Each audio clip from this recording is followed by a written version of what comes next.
sa lahat. Ako po si Fiona Bacani, yung courtside reporter para sa araw na to, at we are here live in Inares Center Antipolo, the place where it all started. And we do have very, very important games happening in just a bit. Later on, we'll be seeing the matchup, the battle for bronze against the Rizal Xentromall Golden Coolers and the Marikina Lady Shoemasters. And later on, we will also be seeing Finals Game 3, the battle for the first ever championship for the MPVA against the Negros Blue Hawks and the Bacoor City Strikers. Pero syempre, bago muna natin puntahan ang mga laro sa araw na to, balikan muna natin mga nangyari last Tuesday. Now, we did see Final Game 2 against the Negros Blue Hawks and the Bacoor City Strikers, where they defeated Bacoor in 4 sets. And for the bronze game, we do have the Rizal Xentromall Golden Coolers defeating the Marikina Lady Shoemasters in a thrilling 5-setter. Now we'll be experiencing Game 3 for both of these matches. But before that, let's head on to the stars who shone out last week.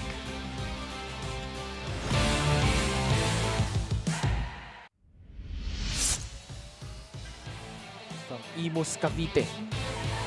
Malapit.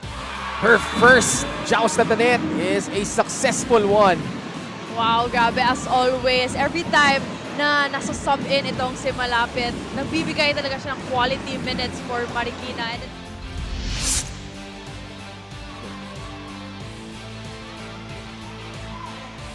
Sapin sets it up. Shy Omnipon detonates. Good combination play in that DOS part of Bacoor.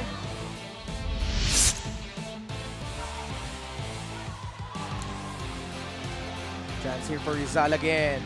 Osada. Lozano with the up. The reverse. Ocado gets blocked by Dolorito. Buzon with a smart play. Grabe, Buzon with that 1-2 play. Mid-run. Cañete serving it. Winnie Bedanya. Good defense there by Caparal. Pagkakataon muli for Bacoor City. Meros double! Tintin Apan with the rejection! Apan says no entry in order for them to get that point. Oh, much to the delight of the Negros Blue Hawks faithfuls. And now, we are not going away just yet. The set. Sapin. Dapol. Oh, she gets that one to go! Dapol ends this match with a powerful hit. And Bacoor City strike first here in game number 1. And the full support of the Caviteños. Bacoor City emerging victorious here and not without a fight back from the number 1 team, the Negros Blue Hawks. There you have it. We just saw standout performances from Marikina's Grenlen Malapit, Rizal's Venice Puzon, Negros Tintin Apan, and Bacoor's Shy Omipon and Dabs Dapol. And speaking of standout performances, we do have 2 queens clashing for the bronze today. First of all, we do have Jaja Tulang over at the Rizal side of things. She's always been a constant presence on the court for Rizal, and she sustained an injury in the middle of the season but bounced back and is ready to claim the bronze. While on the other side of things, we also have Shannon Palek, who has also always been a consistent presence on the court for Marikina and led the team not only as a captain but also in terms of performing. Now let's see which among these queens will lead their teams today to finally claim the first ever bronze medal here at the MPVA. Now, for those of you who aren't here at the stadium, you can also catch the games live on the Plus Network social media pages. We have that on Facebook, TikTok, and YouTube. And of course, the MPVA Facebook page And for those of you who are cable users, you can also catch the games live on MPTV on Signal Channel 98 and 1PH. And of course, for our mobile users, you can catch these games live on the Pilipinas Live app. Now, more volleyball action will be happening in just a bit as we return for the MPVA.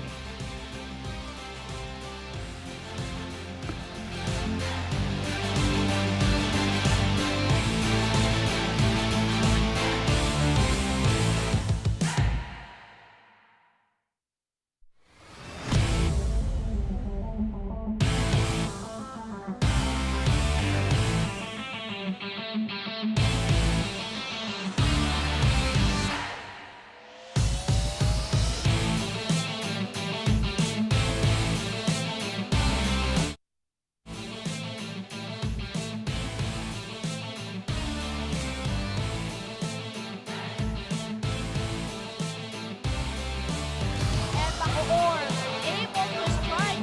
Get the top 10, stays alive. Caloocan calling the upset in front of their home crowd. Marikina have been really powerful. They can play these fighters with their experience. My goodness! Easy lang bakod. Rizal has been on fire. A comfortable midnight lead place number 1.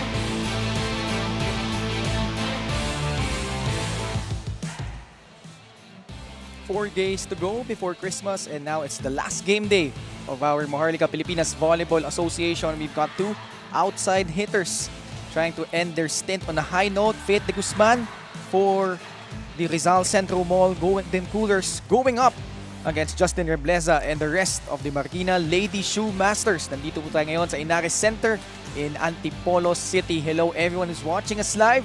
Ken Pangalinan alongside Jong Panero and Jong. Ito, bronze medal match between these 2 teams na nabigo, no? Meron silang dalawang pagkakataon makapasok sa finals, pero may pagkakataon naman sila makapag-uwi ng tanso. Exactly, Ken. And really, what a journey for both for Marikina and Rizal.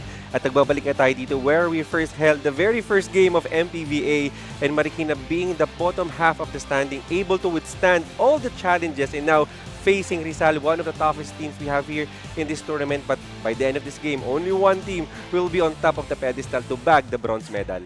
And balikan natin, no? Yung kaya previous matchup, game number 2, Marikina just needing this game to bag the bronze, but Rizal refusing to go away. Even they were down 2-1, nakabawi sila dito, Jong. Well, Rizal bounced back during the 4th and 5th set to push Marikina for a do-or-die battle for third. Most of their good run nga and excellent plays happened during the latter part of the game. And Joan de Guzman, kita natin, really played big time. And as you can see, spiking 63 over 46. Very identical yung aces and errors natin. Doon na bumigay dito yung Rizal ng 9 na libreng punto sa Marikina. They appear to be very victorious on that game too. And for Rizal, you had Joan Duguna, who returned after missing game number 1. And was, as always, Jong, napaka-solid ng kanyang performance in game number 2. And what I can say, Tuguna really have this excellent prototype of a very good outside hitter, not only reliable on offense, but when it comes to defense, nalagang maasahan mo, not a liability at the back of the court, and just an added support nga dito sa offense. Joan Duguna really appears very high on success rate pag binibigyan siya ng bola ni Venice Puson. And to Rizal really priding themselves on being one of the deepest teams here in the MPVA. On the other side of the fence, for Marikina, you've got Justin Rebleza, a picture of consistency. Kahit na maraming naging injury sa kanilang kupunan, she was there just providing those points para sa kanila. And Rebleza, the number 5 when it comes to scoring since the quarterfinals, also very consistent, especially on offense and defense on the left side of the court. Well, let's see kung gagana pa ba rin ba itong si Rebleza ngayong game 3. And like we said, Marikina, they are the only team that was able to beat the top 4 seeds. So meron silang wins over Negros, Rizal, Bacoor, and Nasipit. On the other side naman, itong Rizal, they have always been one of the top teams here in the tournament, Jong. So should be a fun matchup dahil nga bronze medal yung pinaglalabanan nila dito. And for both teams, they've been through really a lot of takeaways. And if there is a best time for them to materialize and to execute yung mga natutunan nila, this is the time, Ken. And this is our match at hand for the bronze medal. The Marikina Lady Shoemasters taking on the Rizal Xentromall Golden Coolers. Kaya tutok kayo dito sa Maharlika Pilipinas Volleyball Association.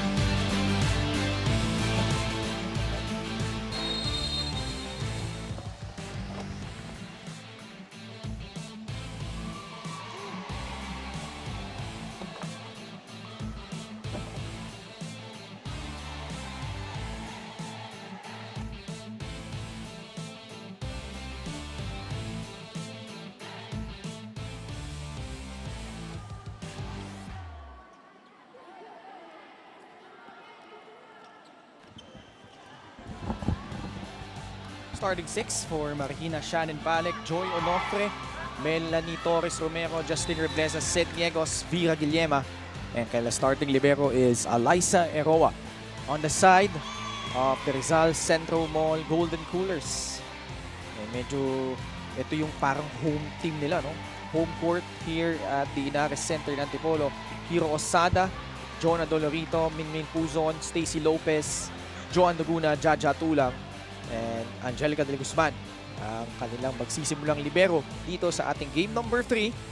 No tomorrow, bronze medal up for grabs between Marikina and Rizal. Hello everyone who's watching us live. Muli po, Ken Pangilinan alongside Jong Panerio and Fiona Bacani, our correspondent on the sidelines, about to give you all the latest updates and the most interesting stories from all our teams and players. Shannon Palek, the heart and soul of the Marikina Lady Shoemasters. She wants to end her stint with a bang. On the side of Rizal naman, you've got Mingming Puzon. Alam naman natin na yung kalibre nitong team captain naman ng Rizal. And she will start us off with the serve. And immediately, service ace galing dito kay Puzon. And of course, Venus Puzon, the leader here on the side of Rizal, you know, they could actually use the service deck as their form of their first offense. At kita naman natin, the #1 team when it comes to service aces, scoring their first point here over ace. And I think it was in Pasig, no? When Marikina really surprised us with that straight sets win over Rizal in game number 1. Grabe, no? And we see Rizal bounce back in game number 2. They won the first set. And now, maganda rin yung simula nila dito to open up game number 3. Well, nabanggit mo nga, Ken, it was very surprising during the game 1, 3 sets victory over Marikina. I spoke with Coach Cromwell kanina. They're really expecting to be in the final. So yung moral, medyo bumaba, especially in that game 1. Mahirap din naman, you know. You're coming off that emotional game number 3 loss. But here, Venus Puzon already with 2 service aces to open up this match. And I think this is part of the strategy. Loaded services on the side of Rizal to challenge itong service reception ng Marikina. Another one, wow! Rizal just opened up the floodgates to begin this set number 1, which forces the hand of Marikina. Early timeout by the Lady Shoemasters. Ay, bumaba eh. Bumaba ka. Ano na? Kalma lang tayo. tayo. Focus Focus na. tayo. Focus tayo. Start na. Bawiin natin. Okay? Ngayon, Isa-isa start lang na. tayo. Isang magandang tayo sa reset mo na. Huwag masyadong kalat. Kasi ngay tayo sa loob, ate. One good pass lang tayo. Ngay tayo sa loob. Nagawa mo lang tayo.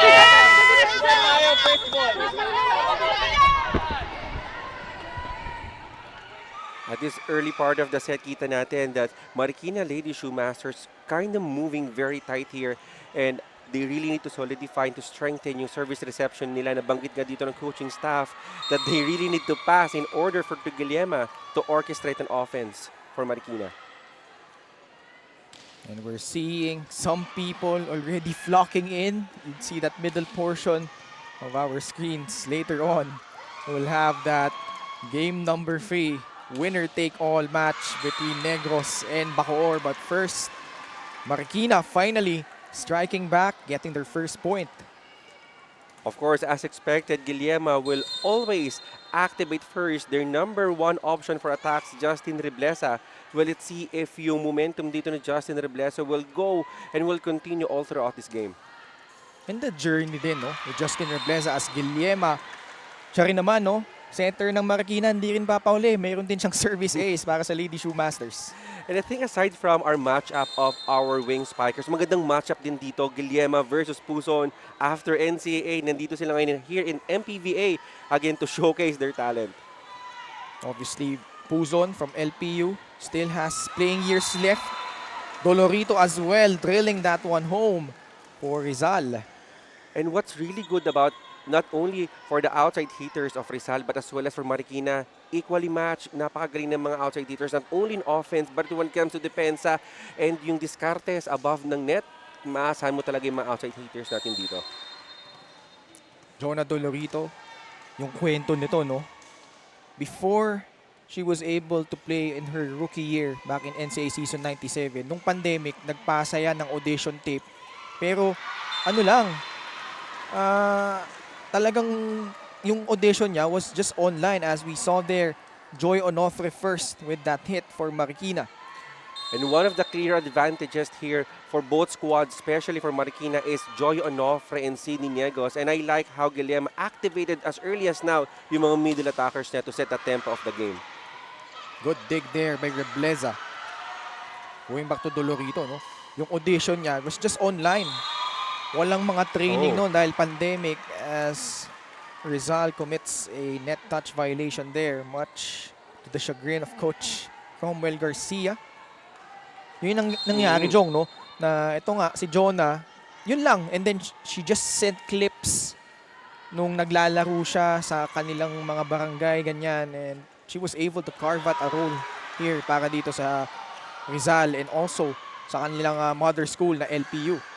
Really, what a journey it is for Dolorito. Ganda nung pagkakapwesto, nung palo doon ni Justin Rebleza. And you know, Justin Reblesa, especially during Game 2, yung mga porsyento at yung atake niya talagang nangagaling sa mga offset. And really, you see how she adjusts mid-air just to hit that ball. This girl really also stepped up, Mel Romero. Although Yana Ferrer has missed the past games due to an injury, pero ang ganda ng bawi dito na Rizal. And again, not the kind of set na gusto dito ni Duguna, but still making the most of that awkward set to score a point for her team. Did you know that actually, Duguna Puzon of Rizal, and then on the other side, Joy Onofre, were teammates back in NCAA season 95. Jaja Tulang, nakascore na rin para dito sa Golden Coolers. And now, Jaja Tulang on board, and this will be very deadly by the end of eliminations. Jaja Tulang, our number one attacker. Tignan natin kung gagana dito yung success rate at efficiency ni Jaja. Hindi nga malinis yung pagkakatama niya doon, pero yung service na yun, malinis galing dito sa Rizal. And now we head into our first technical timeout. Lamang ang Rizal 8-5.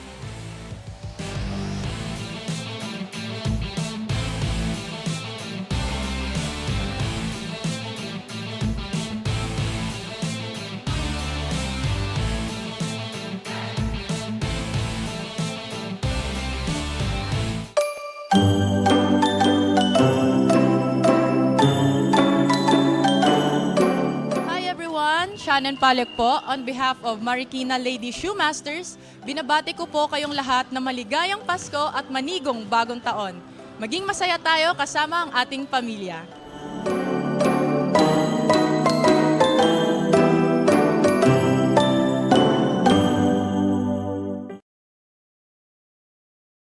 Three best-of-3 series and only 1 month to prepare. This game is everything to the Marikina Lady Shoemasters. Hindi naman nila in-expect na umabot sa ganito. Their number one goal wasn't to make it to the finals nor the semis. They just wanted to play. They took it one game at a time at di nila pre-pressure ang sarili nila dahil gusto lang nila maipakita kung anong meron sila. Gusto nila patunayan sa mga taong naniniwala sa kanila, sa mga bata na kahit hindi winning record, kayang-kaya pa rin makamit ang mga pangarap pag binigay mo ang lahat. Right now, they aren't just playing for the medal, but for that winning feeling. Now back to you, Ken and John. Thank you, Fiona. And what a journey it has been for the Marikina Lady Shoemasters. They faced 2 elimination games in the quarterfinals. Had that twice to beat disadvantage. As we see here, merong error laban dito sa Rizal. Well, going back to the Lady Shoemasters, Jong, no?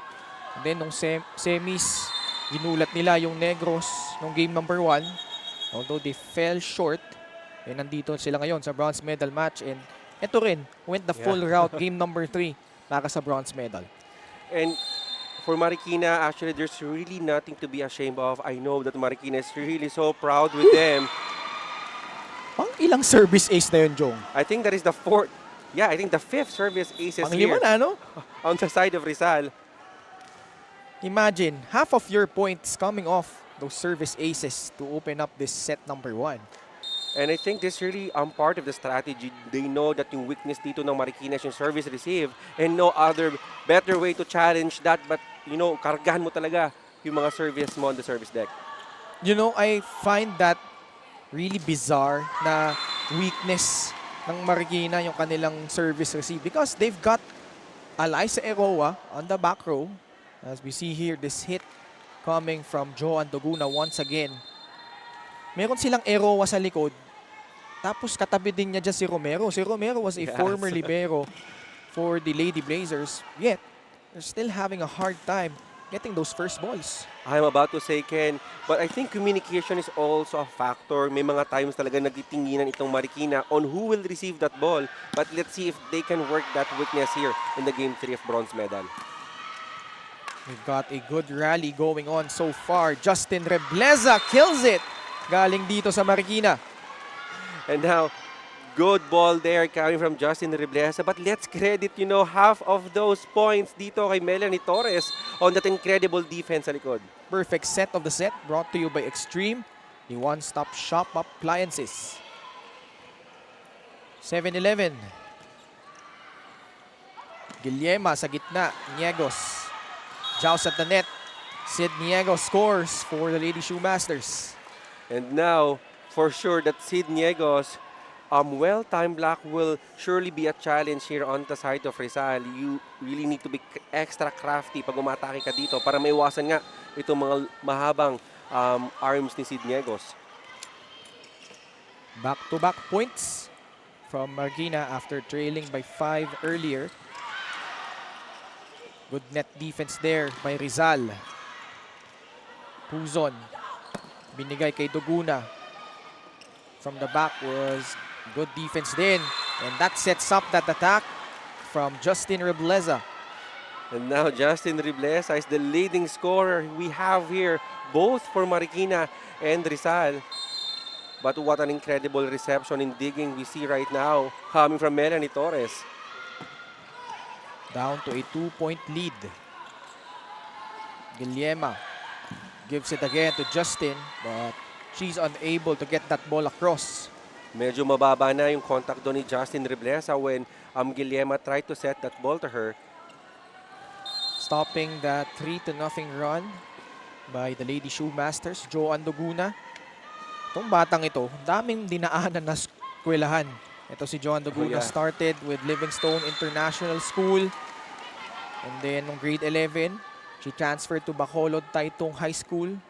As we see here, another point coming from Rizal courtesy of that hit coming from Dolorito. And this girl, si Joan Doguna, no? Bacolod Taytong High School, grade 11, naging kakampi niya doon. Sila Mai Sotomil, Alyssa Bertolano, Joan Monares.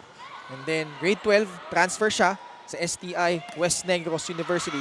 And now, has found a home here at LPU. At Marikina naman, maganda ang bawi as they cut this lead down to 3 points once again. And I think Duguna really learned a lot and had a lot of takeaways dito nga sa mga school na pinuntahan niya. And I know that it really execute here here in the bronze medal match. But Sid Niegos, clearly a threat here in front of the net.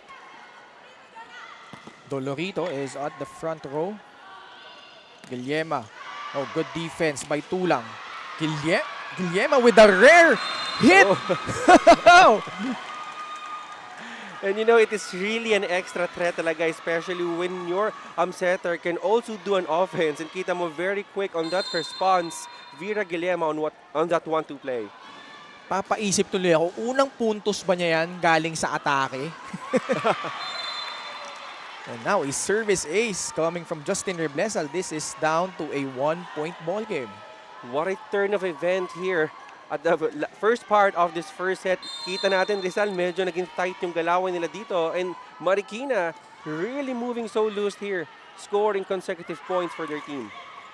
6-2 run for Marikina. Melanie Torres Romero gets that one to go. Not the strongest of hits there coming from Melanie Torres Romero. But kita natin hindi naka-press forward dito yung mga arms ng blocker. Reason for that ball to just go inside here on the side of Rizal. Our first deadlock. 13 all. Shoot set to Dolorito. Puzon. This time she goes to Tulang. Jonah had to adjust and able to do so, getting that point. Well, Shannon Palek, medyo naka-abante yung depensa doon ni Shannon. Really ready for that short ball, but apparently medyo long ball yung binigay dito ni Dolorito. Jonah Dolorito from Valenzuela City. And her team up by 1. In the middle, they go. Osada, good dig from Concepcion. Puzon, nabasa ni Niegos yung binabalak niya doon. Pero yun, hindi nila nabasa. Galing kay Stacy Lopez. And Stacy Lopez redeeming yung 1-2 play attempt doon ni Venice Puzon. Siya yung gumawa on behalf of Venice. Ganda. Walang nagawa doon yung Marikina.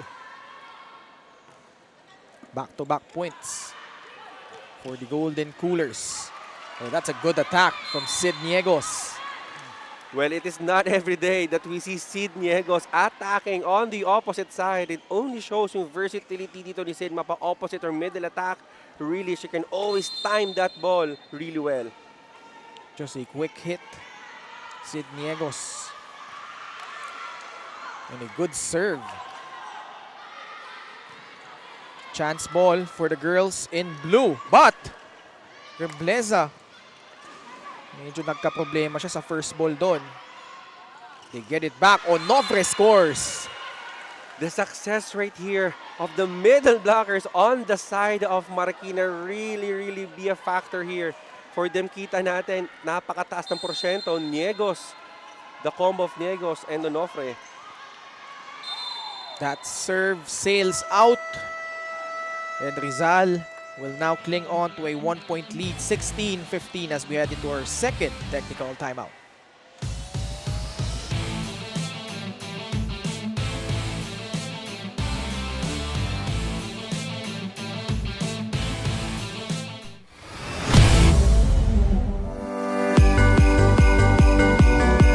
Para sa ating mga volleyball fans, Senator Manny Pacquiao po bumabati ng maligayang Pasko at manigong bagong taon.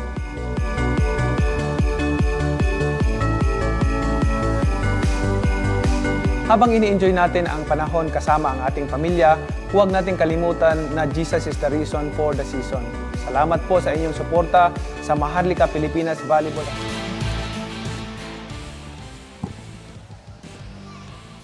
The Marikina Lady Shoemasters, after trailing by 5 points earlier, ngayon down by 1. Yung 3 sets na lilatag mo para dito sa mga Marikenyo, Joe. Well, for me, Marikina's ability to minimize their errors is really a factor kung bakit nandito sila ngayon sa bronze medal match. Well, they are the dark horse and they have already proven that they can do that. Also, yung ball distribution dito ni Guillema sa mga attackers niya para maiwasan yung mga blockers dito ng Rizal. And lastly, they really need to anticipate yung mga hard and loaded serve dito ng Rizal. Rizaldo just making good use of their experience so far. Venice Puzon has had, what, 3 service aces already? Torres Romero. Another hit coming from the former Lady Blazer. And Melanie Torres, not that very explosive. And when it comes to scoring, we know that mas marami pang players here on the side of Marikina who can score really strong for her. But yung contribution dito ni Melanie, especially sa depensa at yung pagbigay niya ng magandang bola to Guillermo, really be a factor here for Marikina kung bakit they are playing here in the bronze medal. Stacy Lopez goes up, gets sent back. There's going to be a challenge requested here by the Marikina Lady Shoemasters. While there was a live ball, net fault ang hindi na challenge dito ng Lady Shoemasters. Well, Marikina, they called the challenge while the game is going. So if in case na maging unsuccessful yung challenge dito ng Marikina, it will not be this will be a point for Marikina, but if it is unsuccessful, they'll just going to replay that point. Tignan natin, no? No Andy Fiel for Marikina. And the Lady Shoemasters, like we said, hindi naging madali ang kanilang kampanya dito. They finished 5th after 2 rounds, after 10 games. Finished with a 4-6 record. But they were able to go the full distance. Very last game day. And they still have a chance to get that bronze medal. Pero hindi basta-basta yung kanilang kalaban dito. On the other side of the net, we've got the Rizal Xentromall Golden Coolers, one of the top teams here in the Maharlika Pilipinas Volleyball Association. Pinakita rin nila kung gaano sila katikas, kung gaano sila agaling. Kaya lang nadapa sila nung semifinals. Pero ngayon, meron din silang pagkakataon na makapag-uwi ng tanso dito sa kahuli-huliang araw ng ating Maharlika Pilipinas Volleyball Association. Indeed, what a good and beautiful story for Marikina and Rizal. And there's really so much pride, being one of the teams participating in the historic inaugural season of MPVA really says something a lot for the squads. So it's a tight first set, although Marikina, it was Rizal that jumped out first. They had a 4-0 start. And then, pinakamalaking lamang nila was at 5 points, 11-6. But Marikina was able to tie things up twice. And if successful sila dito sa challenge na ito, tatabla muli sila dito for the 3rd time. And a lot of Marikina players, itong Rizal, na 80 to 85% of their players mostly composed of that LPU program, as we see the result finally of this challenge from the Lady Shoemasters. Was there a net touch against Rizal on this trip?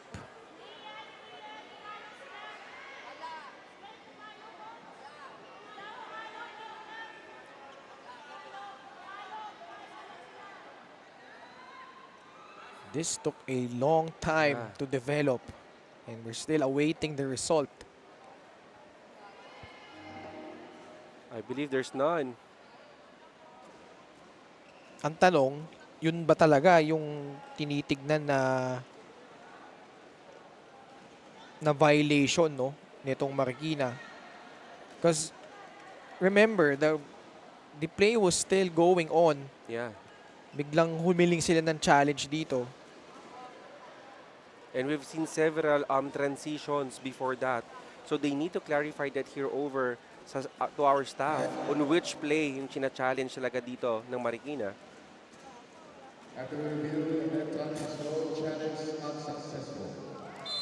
Unsuccessful challenge by Marikina. And they give the point to Rizal. So hindi ni-replay yung point, Jong. I think the rationale behind that was sila yung nag-challenge while it was ongoing. Ito, nagdi-diskusyon pa, si Palek at ang ating first referee. So they give the point to Rizal. So it's now 18-16.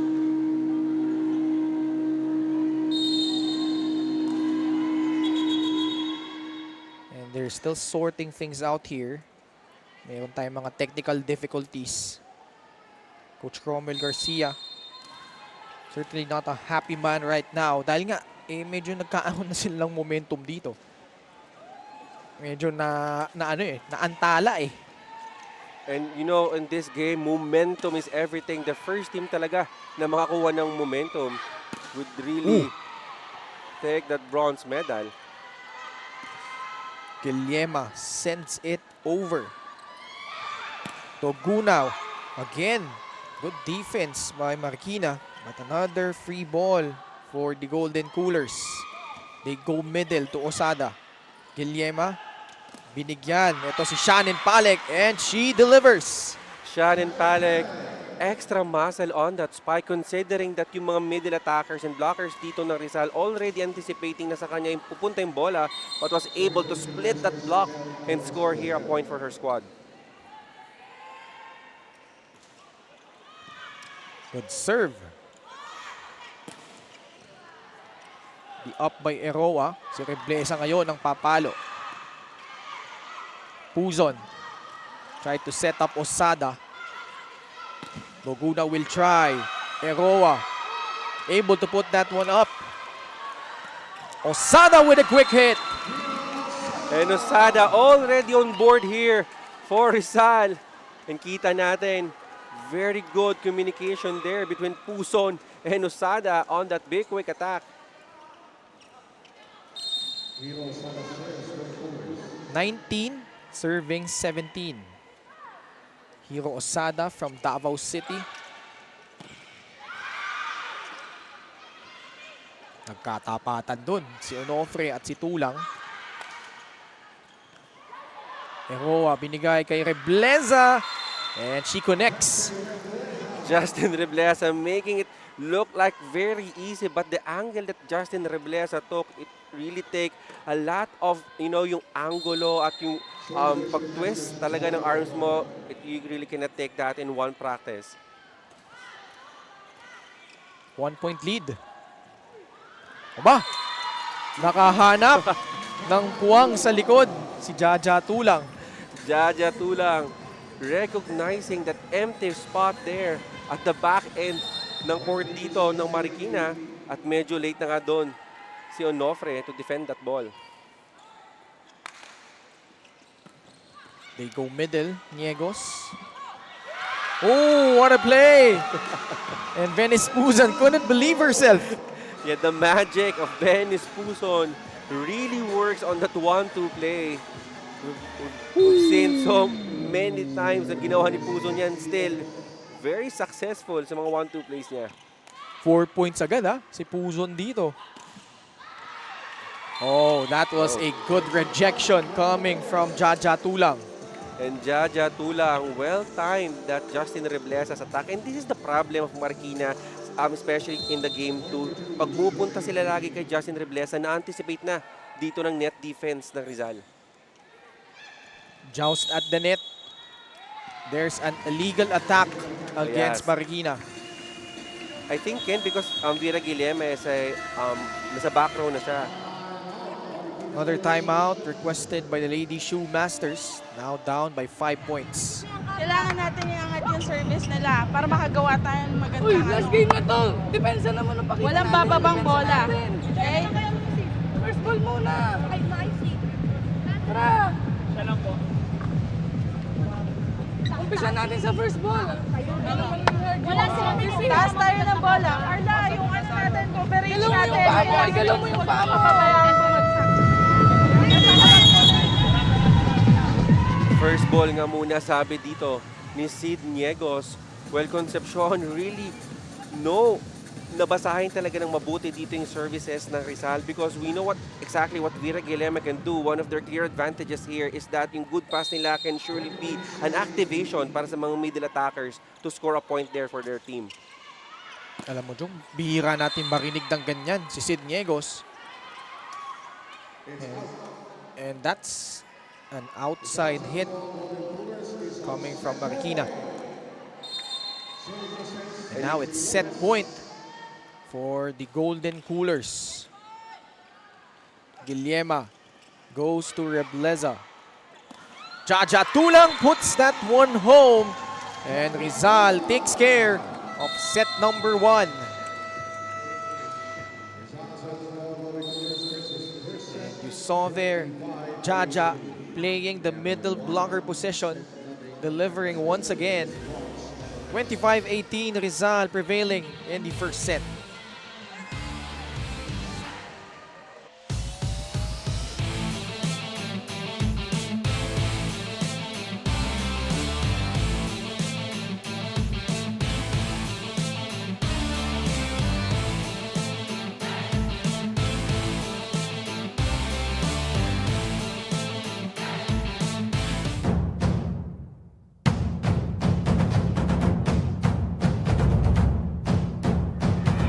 This land of simplicity where Yung greatest lesson ko na natutunan kay coach is laging magtiwala sa sarili. Kasi minsan may time na parang puro errors, tas binablame ko yung sarili ko. Tapos napansin ko din na mas nagiging maganda yung performance ko pag may tiwala ka sa sarili ko.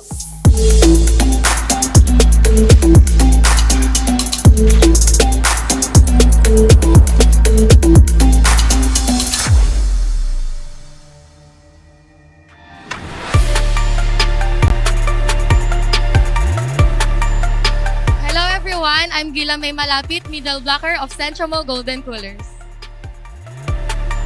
Nag-start po ako maglaro nung senior high school kasi nung junior high school.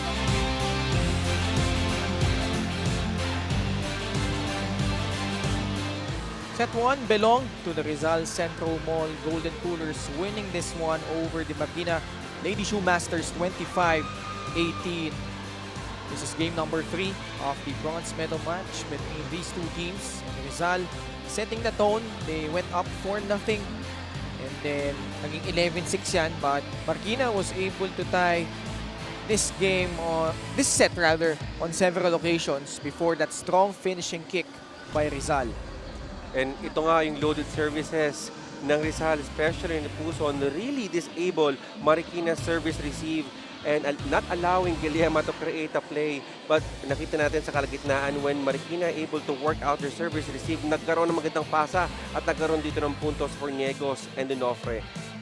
For Marikina and Rizal, match 1 is statistics. Nakita natin very identical dito yung kanilang mga atake, yung kanilang services, dun lumang dito yung Rizal. And for sure, Rizal will continue to use this advantage to destroy the service reception of Marikina, not allowing Guillermo to create and have her magic on her playmaking. And Rizal, they have a 1-0 lead. Let's look back and tingnan natin, paano ba yung 3 sets na nilatag mo para sa kanila, Jong? Well, Rizal, they are going against the bottom team when it comes to our non-scoring department, so they can actually utilize yung depensa nila dito, not only in floor defense, but most especially on their net defense. Reception will be the name of the game here for Rizal, because if they have a good reception, Venice Puson can surely do her magic and making an offense for Rizal. And lastly, yung loaded services nga, kailangan lang magpatuloy para ma-distract dito yung reception ng Marikina. Speaking of doing her magic, may isip mo ba, Joe? Ito si Venice Puson. She had 16% of the points of Rizal during that opening set. 4 points out of the 25. Tatlong service ace, tas isa ng 1-2 play, di ba? And considering, Ken, that she's a setter, so when it comes to scoring, laking tulong yan sa kupunan mo. Dolorito, though, left that one short to open up the second set. Remember, game number 2, this went 5 sets. Ganun ang naging tema. Nanalo si Rizal nung set number 1. Marikina got the next 2 sets. And then sets 4 and 5 went to the side of Rizal to extend this series. Guillermo sa gitna. They go to Joy Onofre. And I think that attack, that drop ball coming from Joy Onofre already touches the floor. And ito nga, one of the really clear advantage ito ng Marikina if they have a good pass is that Guillermo will always utilize yung mga middle attackers na dito. Very high percentage, Joy Onofre. Guillermo from San Sebastian. Joy Onofre from LPU. Naregaluhan doon. And now Joy Onofre, second consecutive point here on the second set. Standing tall on that regalo. Coming from the shaky reception dito ng Rizal. Mention how that's gonna be key. Yung reception nitong Rizal. Para magamit nila, no? Ma-maximize sila yung setting prowess nito ni Venice Puzon. And that time around, it wasn't the prettiest of execution there. Pero nakapuntos pa rin naman sila doon. Again, yung mga outside hitters natin dito, Dolorito and Duguna, they can always score a point even from an awkward set. That is already considered a difficult set, a coming from behind set. Another good serve from Mimim Puzon. Puzon had to adjust. That was a tough set. Shannon Palek. That one sails out. There's no clutch on that spike coming from Shannon Palek. And nakita natin dito yung habol talaga ni Venice Puzon just to set that ball to Justin Riblesa. Another good one. Shannon Palek. Osada gets sent back by Onofre. And Romero completes the hat trick para dito sa Marikina Lady Shoemasters. What a game now for Melanie Torres Romero, scoring her first point here in the second